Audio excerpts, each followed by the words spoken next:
पूर्व के विधायक आज लोकसभा के जज प्रदेश अध्यक्ष दोनों मेमेंटो भेंट करेंगे और साल भेंट करेंगे। दोनों एक साथ साल भी कृष्णनंदन जी आप बैठ जाइए। दोनों और साल भी भेंट करेंगे राजू तिवारी। अब कृष्णनंदन पासवान जी हमारे मंत्री हैं, हमारे महेश्वर सिंह जी विधान पार्षद सदस्य,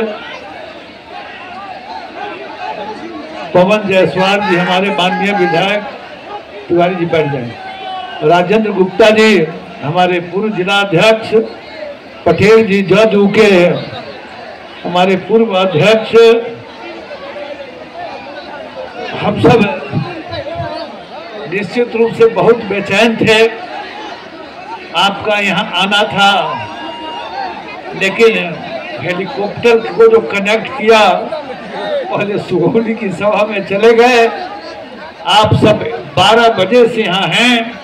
मैं आप सबसे माफी मांगते हुए आदरणीय जोगी जी को आमंत्रित करता हूँ कि आप आइए और यहाँ की जनता का मार्गदर्शन करें। भारत माता की।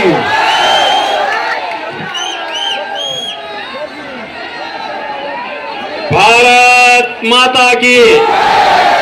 भारत माता की। भारत माता की। वंदे वंदे वंदे। बाबा सोमेश्वरनाथ के पुण्य धरा धाम पर मैं मोतिहारी लोकसभा क्षेत्र के आप सभी जनता जनार्दन के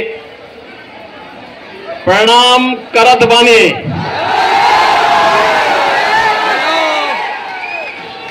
सदा नीरा नारायणी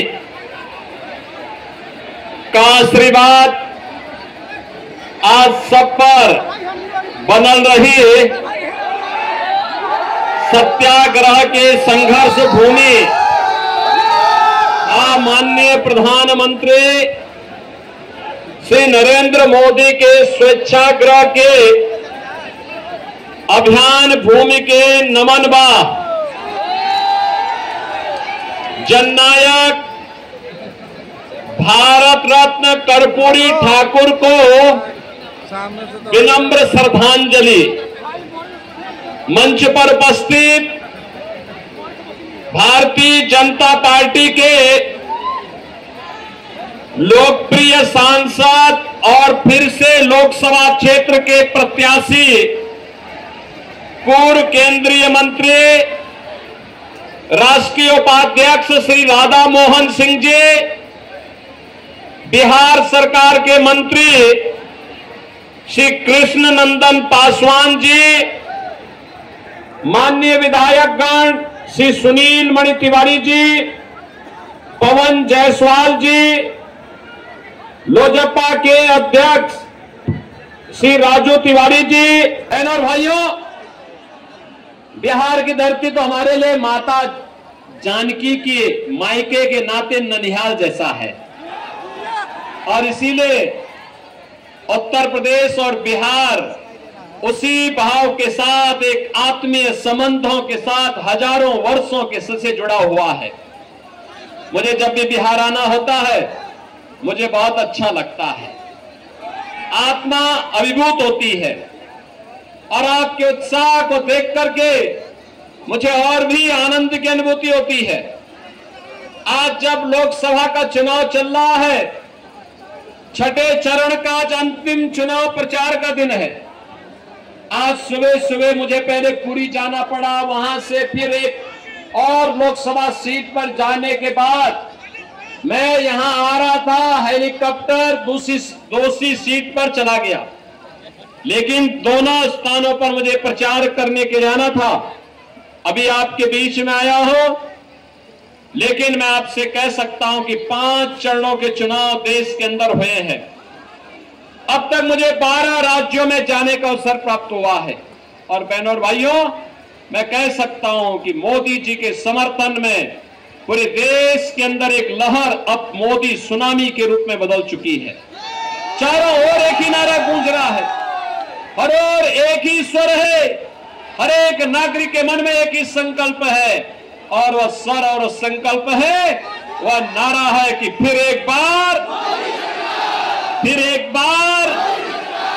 और अब की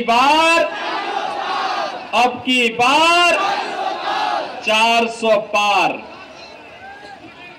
तो ये आरजेडी और कांग्रेस के लोगों को चक्कर आने लगता है 400 पार का नारा सुन करके, क्योंकि दोनों मिलकर के भी 400 सीटों पे चुनाव नहीं लड़े।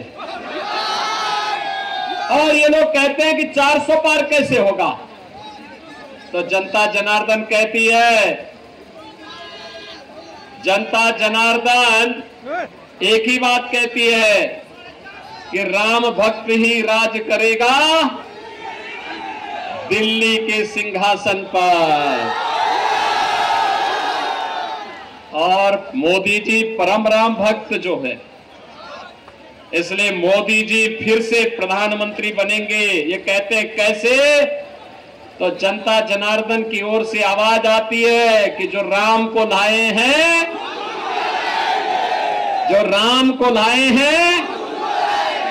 बहनों और भाइयों, मुझे एक बात बताइए, क्या ये कांग्रेस और आरजेडी के लोग अयोध्या धाम में मंदिर का निर्माण करा पाते क्या? अरे तो राम विरोधी हैं, और ये लोग राम विरोधी भी हैं। इनके कारनामे भारत विरोधी भी इनको ठहराता है, इनके कारनामे गरीब विरोधी भी इनको ठहराता है। इनके कारनामे ऐसे हैं कि यह देश की जनता जनार्दन के भी विरोधी हैं, बेटी और व्यापारी के भी विरोधी हैं। और भाइयों, आज जब मोदी जी के नेतृत्व में भारत की कायाकल्प हुई है, पूरा भारत एक नए भारत के रूप में दिख रहा है।